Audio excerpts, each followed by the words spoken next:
ఇవాళ మన స్టూడియోలో వైద్యరత్న వైద్య విభూషణ్ డాక్టర్ లక్ష్మణ్ యాదవ్ గారు, అలాగే చైర్మన్ ఆఫ్ శ్రీ ధన్వంత్రి ఆయుర్వేద్య వైద్య నిలయం యొక్క చైర్మన్ గారు మనతో పాటు ఉన్నారు. ఆయనతో మాట్లాడదాం. నమస్కారం సార్. నమస్తే మేడం.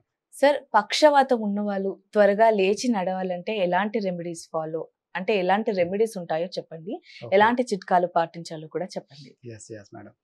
అయితే దీంట్లో ఆయుర్వేదం వచ్చేసరికి మేడం, పక్షవాతం అనేది 80 వాతాలలో ఇదొక వాతము. సో ఇక్కడ దీనికంటూ చాలా కారణాలు ఉంటాయి. సో మన అది స్ట్రెస్ కానీ, లేదంటే మన వర్క్ స్టైల్ కానీ, లేదంటే మనకు ఆల్రెడీ ఉన్న వ్యాధులను నెగ్లెక్ట్ చేయడం వల్ల, అంటే కొంతమంది హైపర్ టెన్షన్ ఉంటుంది, బీపీ ఎక్కువగా ఉంటుంది.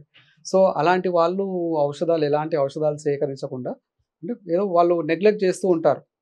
చేస్తూ ఒక స్టేజ్లో ఏమవుతుంది అంటే బీపీ హై అయిపోయేసరికి బ్రెయిన్ లోపల అది బ్లడ్ అనేది కంప్లీట్ చితికిపోయేసేసి, సో అక్కడ బ్లడ్ అనేది కంప్లీట్ స్ప్రెడ్ అవుతుంది.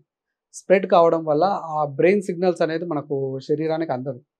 ఏదైతే ఇది సెంట్రల్ నర్వస్ సిస్టమ్ అంటాం కదా, సో ఆ సిగ్నల్ ప్రాపర్గా అందకపోయేసరికి కాలు చెయ్యి అనేది కంప్లీట్గా ప్యారలైజ్ అవుతుందండి. దీన్ని పక్షవాతం అంటారు.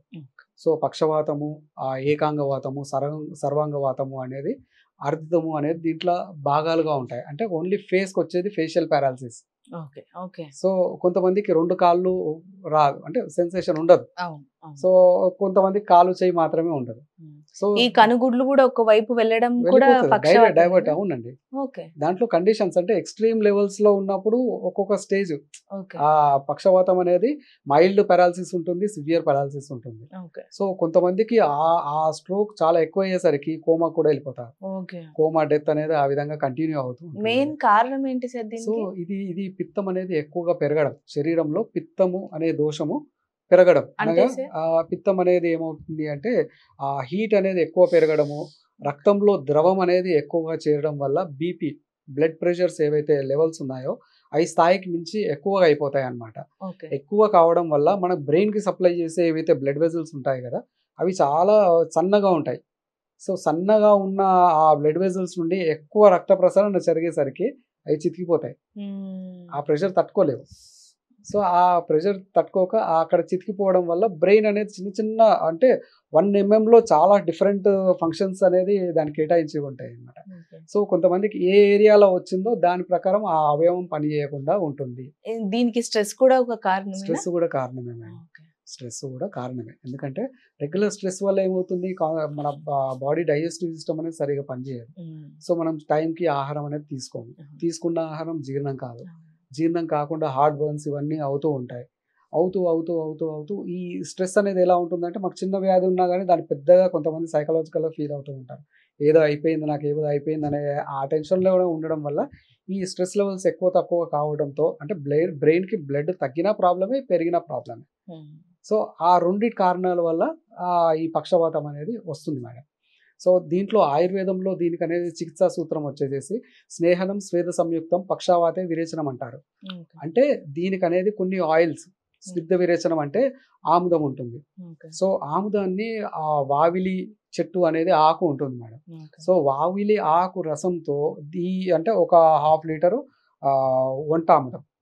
వంటాముదం అంటే పాతకాలంలో తీస్తూ ఉంటాం అనమాట. ఆముదాన్ని పౌడర్గా చేసేసి వాటర్లో వేసి బాయిల్ చేసిన తర్వాత పైన ఆయిల్ వస్తుంది దాంట్లో. ఆ ఆయిల్ అనేది టాక్సిన్స్ లేకుండా ఉంటుంది. ఆయిల్ తీసుకునేసేసి అదొక 1/2 లీటర్ ఉంటే 1 లీటరు వావిలి ఆకు రసం దాంట్లో వేసి బాగా బాయిల్ చేయాలి. బాయిల్ చేసేసి ఈ ఆకు రసం కంప్లీట్గా వెళ్ళిపోయిన తర్వాత ఓన్లీ ఆయిల్ ఉంటుంది. సో ఆ ఆయిల్ వచ్చేసేసి కొద్దిగా అంత ఒక టీ స్పూను, లేదంటే ఒక 10 ml, 5 to 10 ml వాళ్ళ శరీర బలాన్ని బట్టి 5 నుంచి 10 ml తీసుకునేసేసి ఒక శొంఠి ఒక టీ స్పూను, ఒక 100 ml వాటర్లో వేసి బాయిల్ చేసిన తర్వాత ఒక 50 ml అయినాక దాన్ని ఉడబోసేసి దాంట్లో కలిపి తాగేస్తూ ఉండాలి. సో తాగేస్తూ ఉంటే ఫస్ట్ ఈ ఏదైతే బాడీ హీట్ అయిపోయేసి బీపీ లెవెల్స్ ఎక్కువ ఉంటాయి కదా, దాన్ని బ్యాలెన్స్ చేస్తూ వస్తుంది. సో బ్యాలెన్స్ చేయడం వల్ల ఫస్ట్ నిదానంని, అంటే దానికి కారణాన్ని ఫస్ట్ అణిచేస్తున్నాం. అణిచివేసిన తర్వాత దానికి అనేది నస్యం అనేది ఉంటుంది మేడం. ఓకే. అంటే నాసోహి శిరస ద్వారం అంటాము.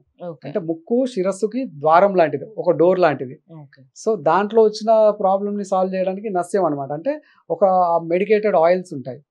షడ్బిందు తైలం అని చెప్పేసి, లేదంటే కార్పాస హస్త్యాది తైలం అని చెప్పేసేసి కొన్ని తైలాలు ఆయుర్వేద స్టోర్స్లో దొరుకుతూ ఉంటాయి. అదొక 3 డ్రాప్స్ అనేది ముక్కులో వేస్తూ ఉండాలి. అంటే స్ట్రైట్గా పడుకునేసేసి ముక్కు అనేది 90 degreesలో ఉండాలి. ఓకే. సో ఆ టైంలో ఒక 2-3 డ్రాప్స్ అట్లా వేస్తూ ఉంటే కనుక గ్రాడ్యువల్గా బ్రెయిన్కి సప్లై అవుతూ నెమ్మదిగా ఈ పారాలసిస్ ఎవరైతే బెడ్ రిడర్ ఉంటారు కదా, గ్రాడ్యువల్గా మంచి ఇంప్రూవ్మెంట్ వస్తూ ఉంటుంది. సో దాంట్లో చాలా ఔషధాలు ఉంటాయి మేడం. సో దీనికి బృహద్వాత చింతామణి రసం అని, రసరాజ రసం అని చెప్పేసేసి, ఓకే. సో కొన్ని కండిషన్స్లో స్వర్ణభస్వము, అశ్వగంధ ఇవి కలిపి వాడుతూ ఉంటాం అనమాట మనం. సో కండిషన్ సివియారిటీని బట్టి ఇస్తే చాలా తక్కువ సమయంలో అస్సలు ఇక బాగా కాడు అనుకున్న పేషెంట్స్ కూడా ఇప్పుడు హాయిగా వాళ్ళ పనులు వాళ్ళు చేసుకోగలుగుతున్నారు. సో ఇదొక basic solution madam. Okay sir. అది madam. Okay sir. Thank you so much sir. పక్షవాతం గురించి చాలా చక్కటి రెమెడీస్ చెప్పారు. ధన్యవాదాలు. ధన్యవాదాలు. చూశారు కదా, పక్షవాతంకి సంబంధించి సార్ ఎంత చక్కగా ఆయుర్వేదిక్ పద్ధతిలో ఎంత బాగా చెప్పారో. ఎవరైనా తెలిసిన వాళ్ళు ఉంటే వాళ్ళకి వీడియో షేర్ చేయండి, వాళ్ళకు కూడా ఉపయోగపడుతుంది. ఇది వాళ్ళ ఎపిసోడ్. మరొక ఎపిసోడ్లో మళ్ళీ కలుద్దాం. నమస్తే.